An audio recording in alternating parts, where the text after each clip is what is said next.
Welcome to this explainer, where we're going to break down the complex and, honestly, super high-stakes legal realities of modern educational environments. Since you're all graduate-level students preparing to step into roles as future school counselors and administrators, you know you're entering a landscape where the stakes literally could not be higher.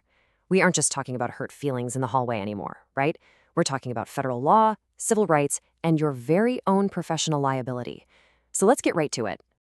Okay, imagine a 14-year-old student, let's call her Samantha. She comes into your office absolutely terrified and discloses that a classmate is continually propositioning her for sex with some really graphic descriptions. Her voice is shaking, and she begs you not to tell anyone because she's terrified of the retaliation. Now, as a counselor, your immediate therapeutic instinct is to build trust and protect your confidentiality, but do you? It's a tough scenario, right? It pits your instinct for empathetic confidentiality directly against federal law. Keep your answer in mind because we're going to resolve this exact dilemma shortly. To get you ready for situations exactly like that, here is our theory to practice roadmap. We'll quickly run through the legal imperatives, define sexual harassment, look at bullying and civil rights, navigate those tricky cyber threats, and finally, lock down your ethical mandate. Starting off with Section 1, the legal imperatives. Let's establish the sheer legal gravity of your role under Title IX. The absolutely crucial point here is the concept of deliberate indifference. If a teacher or counselor hears about harassment and tells the student to, just ignore their foolishness or dismissively says, boys will be boys, they aren't just giving terrible advice. They are literally setting the entire school district up for a federal violation. The law makes it crystal clear. Ignoring harassment, minimizing it, or just failing to act triggers devastating legal liability. You simply cannot turn a blind eye. To put into perspective just how serious this is, we look to the landmark Supreme Court ruling in Davis v. Monroe County Board of Education. In this case, a fifth-grade girl was repeatedly sexually harassed by a classmate for 5 months. 5 months. And despite her mom constantly complaining to the teachers and the principal, the school did absolutely nothing. Ultimately, Justice Sandra Day O'Connor delivered a powerful standard. Liability may be imposed if harassment is so severe it deprives a student of an equal educational opportunity. This ruling proves that as an educator, you are legally bound to prevent hostile environments that disrupt a student's education based on sex. Moving from overarching law down to specific behaviors, let's jump into Section 2, deconstructing sexual harassment. As future administrators and counselors, you absolutely must distinguish between two main types of harassment. On one side, we've got a hostile environment. This is severe, sex-based intimidation. And listen, it doesn't even have to be physically sexual. It can be relentless teasing or bullying based on gender identity or sexual orientation that makes the school environment totally abusive. On the other side is quid pro quo, which literally translates to this for that. This happens when an educator or even a peer conditions educational benefits upon sexual favors. Like imagine a course teacher promising a lead role in the musical only if a student submits to unwelcome advances. Both of these are highly, highly illegal. And if you're wondering how common this is, data from the National Women's Law Center is eye-opening. Harassment isn't some rare, isolated incident. With 56% of female students and 40% of male students in grades 7 through 12 experiencing this, we're looking at a massive systemic threat. It impacts a huge chunk of your student body, directly stunting their academic achievement and mental health. Yet, tragically, the research tells us that fewer than 1 in 4 of those harassed students, less than 24%, will ever actually report it to a teacher or counselor. Why? Usually out of intense shame, self-blame, or a very real fear of retaliation. And that right there makes your role in creating a safe reporting climate absolutely essential.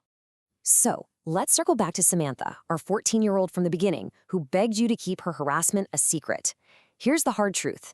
Absolute confidentiality in a school setting is an illusion. The law dictates that your obligation to report harassment to the administration completely supersedes any promise to keep a secret. Under Title I, once an agent of the school, and yes, that includes you, has notice of sexual harassment, the school must take immediate action. You have to tell the student as gently but firmly as possible that in order to protect them, you have to involve the administration. No exceptions. Which brings us nicely to Section 3, bullying and civil rights. Let's see how traditional bullying intersects directly with federal law. Now, bullying is illegal in all 50 states anyway, but when it targets a student based on specific identities, like their race, sex, or disability status, it instantly escalates from a standard trip to the principal's office into a severe civil rights violation.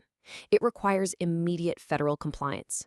For example, if a student wearing a hijab is bullied for her religious attire, or a kid is targeted because of a learning disability, that triggers Title VI or Section 504. The school has to investigate and end the hostile environment immediately, or you're going to be dealing with the Office for Civil Rights. And here's a really fascinating shift happening in the courts right now. When schools fail to stop the bullying, victims are increasingly bypassing the school and suing the bully's parents directly. Using this principle of vicarious liability, courts are forcing real accountability, making parents pay up for the emotional distress their kids cause. They're often having to settle out of their own homeowners' insurance policies. It's a real game changer. Next up, Section 4, Navigating Cyber Threats. Let's head into the digital minefield of cyberbullying and sexting. Cyberbullying is incredibly tricky for administrators, mainly because students actually retain their First Amendment rights online. You can't just punish a kid for a social media post made from their bedroom just because it's mean. To legally intervene, the school must be able to forecast that the online speech will cause a substantial disruption to the educational environment or pose a genuine safety threat. The Supreme Court has drawn a very hard line on this. You're probably familiar with the famous Tinker Standard, which allows schools to regulate disruptive on-campus speech. But recently, the Mahanoy Standard severely limited school authority over off-campus rants. You might remember this as the cheerleader Snapchat case, where a student posted an expletive-filled rant over the weekend, and the Supreme Court ruled the school overreached by punishing her. For you as a future administrator, the takeaway is pretty clear. Off-campus speech defaults to parental authority unless there is a true, documented safety threat or it severely disrupts the actual school day. And we can't talk digital threats without talking about sexting. Teenage sexting introduces a terrifying legal overlap. What might start as just peer-to-peer flirting can escalate in a flash into felony child pornography charges for both the sender and the receiver. And if a student forwards an explicit image without consent, that's revenge porn, outlawed in over 40 states and often slapped with a felony charge. As educators, this means we have to provide proactive digital etiquette education. We can't just react with zero-tolerance policies after a kid's life is already ruined. Finally, let's wrap it all together in Section 5, the counselor's ethical mandate. As you build out your professional identity, there is a distinct, absolute boundary you have to maintain. As a school counselor, your role is to facilitate growth, offer support, and ensure a safe emotional climate. You are not the disciplinarian. Investigating and punishing illegal behavior belongs strictly to the administration. If a counselor tries to play detective or mediate a bullying situation by sticking the victim and the bully in a room together, that can end disastrously and lead straight to lawsuits. Remember, you support admin disciplines. But having said that, remember that both counselors and administrators operate under in loco parentis, which means acting in the place of a parent. When a threat is present, you have a non-negotiable duty of care to step in and protect the victim. You can't ever claim you were too busy with paperwork to check on a student who reported a threat. If a child is at risk, you act. Period.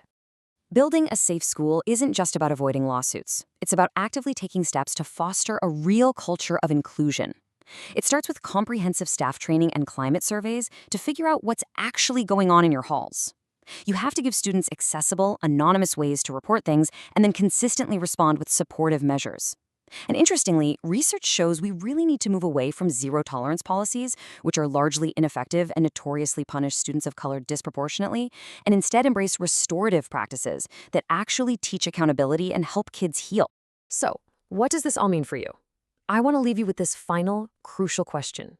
As a graduate student stepping into the demanding role of a future educational professional, are you prepared to balance the empathy of counseling with the stark, non-negotiable compliance of federal law? Because your ability to master this duality, to be both a safe haven for your students and an unyielding advocate for their civil rights, won't just protect your career in your district, it will literally save the lives of the students entrusted to your care. Thanks for joining me for this explainer, and I'll catch you next time.